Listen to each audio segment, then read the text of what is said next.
Hey, welcome to Westwind Student Ministry. We hope you're having an amazing evening. Just as a reminder, after this video at 7:30, we're going to be opening up our Zoom group call where we can jump in and discuss the message, and you can connect with other people, other students your age.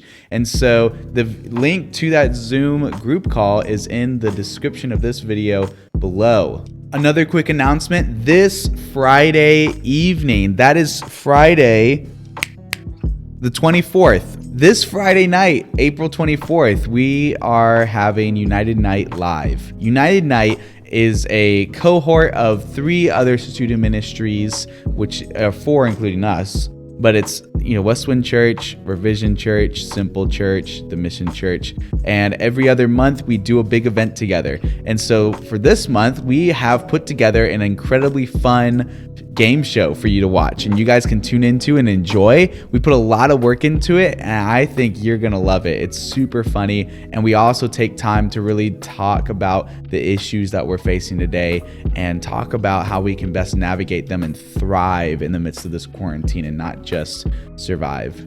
You can find the information to United Night Live on our Instagram, and you can follow our Instagram by searching at Westwind Students, which you can also click on the link in the video description below, and then you can find us.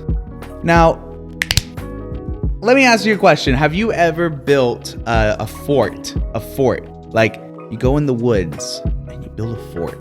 You ever done that before? Have you not? You're missing out on life. You can social distance in the woods. Go make a fort. So let me tell you a story. When I was in sixth grade, me and my friends, we were obsessed with making forts. And what we would do, I'm not even joking, there's no lie, no exaggeration. We used to always go to Army, Navy surplus stores whenever we would take road trips to North Carolina. And usually when we would go there, we would stock up on a lot of stuff. We would have like ration meals, bayonets from World War II, backpacks. There's lots of military surplus stuff. When we would come back, we would get our backpacks. We would, load them up. We would throw in some rope, very bare necessities, some rope, our pocket knives, our hatchets. We would throw some bread, some cheese, and then maybe some water bottles, matches. We would put matches in there. We would put little flint lighters. We would just put in bare survival necessities. And then me and my friends, we would hike out into the woods. I don't know how far we would walk. To us, it felt like 5 miles, but it probably wasn't. We'd find a cool little spot. We would then build a fort. And so what we would do is we would take our little hatchets, and so then we would chop down some trees, and then we would take the trees and, chop them down, and we would, strap them together. And I don't even know what kind of genius was birthed in us during this time, but somehow we learned how to make really good forts. We would get trees and we would chop them all down, and not like little trees either. Honestly, it was kind of big trees. And I'm really surprised we had the time and the determination to chop down some of these trees. But we would get rope, we would tie it around the tree, we would chop it down as best we can, and then we would pull it down when it was close enough, and then we would chop it all down, we would stack it all together, and then we would, get some leaves, and we would get branches. We would chop down branches, one that had a lot of leaves on it. We'd throw it over, make a little roof. We would get our rope, we would tie it all together. Then we would get little long branches, and we would take our pocket knives and whittle it down so we'd have spears. And then we would set up traps in case other people try to take our fort. We would chop down trees. We would set up rope with traps and little snaps so that someone would walk through our trap, like a big branch that was whittled down to a spear. It was dangerous, honestly. I am not sure why our parents allowed us to do that. 10 out of 10 would recommend. And I remember one day when we were building a fort in my backyard, and there was a big storm that had blown through and it knocked down our fort. And we were like, what? I remember we walked down to go to our fort, and our entire fort had been demolished. It was very windy and knocked everything over. Our traps were ruined. And we came down there, we're like, who did this? Who did this? We eventually figured out that the cause of our fort being torn down was the wind and the storm. And so we learned from that mistake. We learned from that. So we decided we're going to get better. So at that time, we found better rope. We implemented some nails. We hammered some stuff together.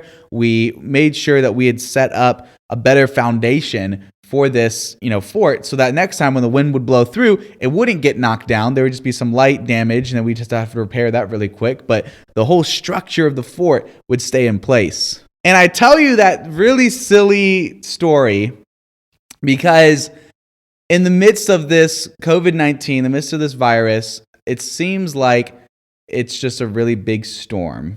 And I know for some people, we're very optimistic. We're very hopeful. It's very this will come and go. This will pass. But I know for others, it's a little bit fearful. It's a little bit terrifying. Some people may have already lost family members. Some people may be getting sick themselves. There's a lot of uncertainty going around, such as when are we going back to student ministry? When is things going to start up? When can I go to Starbucks to get my coffee? When can I go to the movies? When can I do this? When can life go back to normal? And it's a little terrifying. But honestly, this virus is also not the only factor in our world that can cause our tree forts to come crumbling down. There's a lot of things and a lot of scenarios and a lot of issues in life which, if you're not careful, can make the tree fort of your life crumble down. Whether it's a breakup, whether it's families having crisis, whether it's parents getting divorced, maybe you weren't doing so good in school, maybe your friend group is kind of falling apart. There's issues left and right that, if you're not careful, will be just like our tree fort, and when a big storm comes through, it'll knock it down. Now, when a big storm came through, why was our tree fort knocked down? Well, our tree fort was knocked down because it wasn't held up. It didn't have a proper structure. It was, for lack of better words, it didn't have a strong enough foundation to hold it together. And in the same way with your heart and with your life, if you don't have a strong foundation, then the next time a storm comes through, it's just going to be like the big bad wolf, and it's going to huff and puff and blow your house down. So the question is, where should we place our foundation?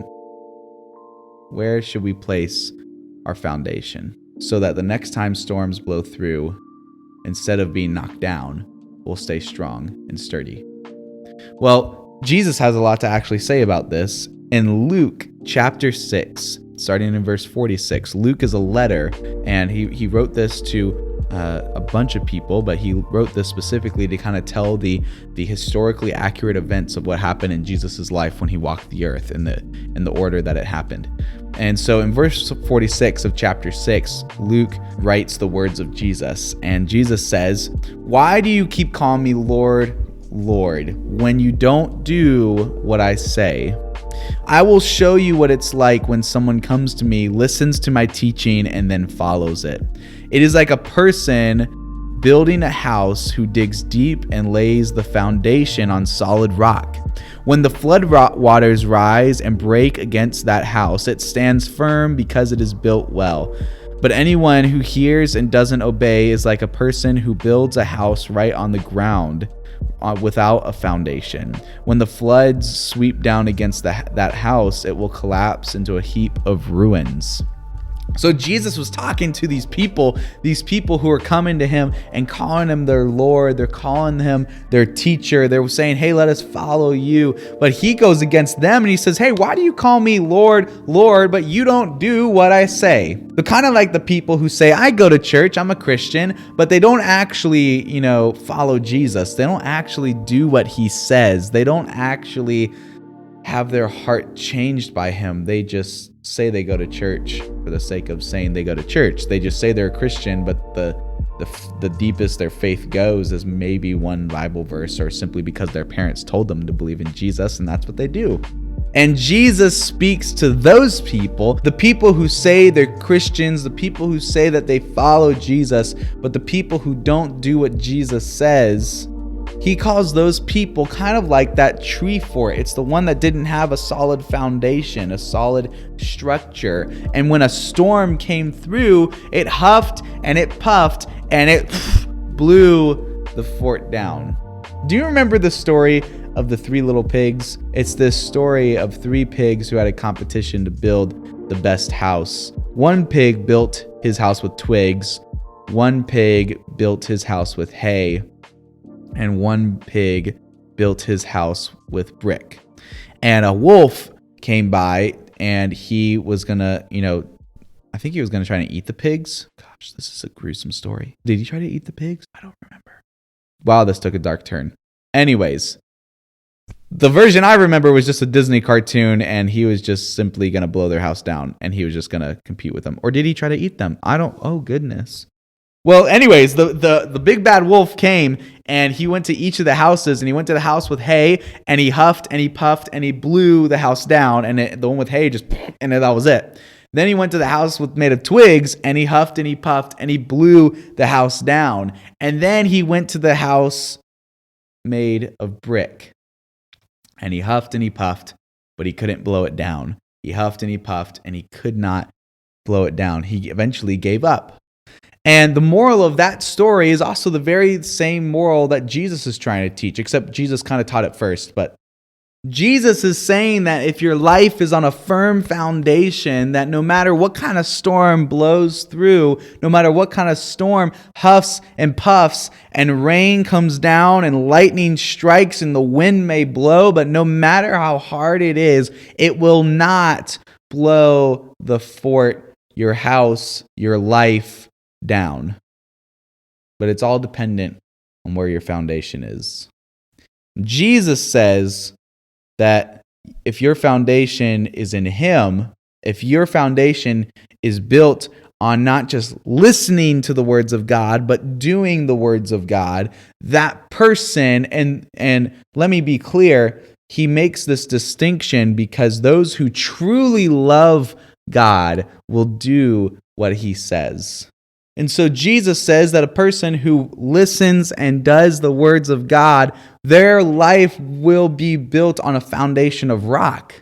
But a person who doesn't, a person who just listens and does not do what he says, a person whose life is only centered on themselves, a person whose life is only centered on what they want and what they need and satisfying their desires, that person's foundation is not strong because it's only built on themselves.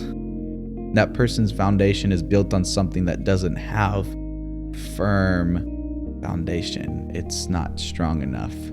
But when we put our foundation in God, when we put our trust in Him in the midst of every crisis, in the midst of every virus, in the midst of every heartache or whatever kind of storm goes through your life, when your foundation is on Jesus, guess what? You are resting on the strength of the very creator of everything, the creator of heaven and earth, the creator, the one who is most powerful, the one who has the power over everything. He is the one where your foundation is placed. And if that's the case, no storm is going to blow him over, because guess what? He's the one who made the clouds. He's the one who made the water. He's the one who made the waves. He's the one who made the ground, the earth. And just because the earth turns that around and it creates these storms that does damage, God is still Lord over all of it, because He is the one who created the clouds. He is its creator. He does not answer to the storms. Your storms answer to Jesus. So what are you going to do to remind yourself that Jesus doesn't answer to your storms, but that your storms answer to Jesus? What are you going to do to make Jesus your firm foundation? The simple thing you can do is you can start reading your Bible, getting into the Word every single day, trusting in Him, learning about Him, getting to know who God is as a person, because He desires a relationship with you. You can listen to the words of Jesus and then obey those words and start making Him your firm foundation. You can start praying to Him and talking to Him, telling Him your concerns, crying out to Him, telling Him your fears. He listens and He's watching over you. Just because bad things are happening, just because storms are blowing through, does not mean God is not watching after you. Because in fact, God may want to use those very storms to help you change someone else's life. He wants your life to be filled with purpose, your life to be filled with mission. God desires to use you to do extraordinary things. And sometimes it may take those very storms you're going through to shape you and mold you into the person that can have a testimony to witness to somebody else of his goodness and his grace, his love, and his truth. Another way that you make Jesus your firm foundation is depending upon the people that you surround yourself with. In the book of Proverbs, it says that bad company corrupts good character. And so who are the kind of people that you're surrounding yourself with? Maybe they're influencing you to think more self-centered. Maybe they're influencing you to put the problems on you and your strength. But instead, you could surround yourself with people who will point you back to the Creator, point you back to the person that your storms answer to at the end of the day, Jesus. And so if you surround yourself with people who point you to his truth, they'll remind you of his grace, remind you that he's watching out for you, remind you what his word said, and help you navigate through the storms of your life to see its purpose, to see its beauty at the end of it. One way that you can find good community is by getting plugged into a Zoom group. We have Zoom groups every Wednesday night. The open group discussion starts at 7:30, in which case you can talk to everyone. But then at 8 o'clock, we split up into guys and girls, and you can get really vulnerable with them, and you can talk to and be open with them. And so you can find the link to that in the video description below. What would it look like if each of us made Jesus our firm foundation? If that was the case, no storm that comes into our life would take us over. No storm would ruin our tree fort. No storm would ruin our life. No storm would blow down our house. It could huff, it could puff, but no matter how hard it blows, it would not knock us down. Well, thank you for tuning in this evening. We look forward to seeing you all in a little bit. And that being said, follow us on Instagram and let us know how we can pray for you. Booyah!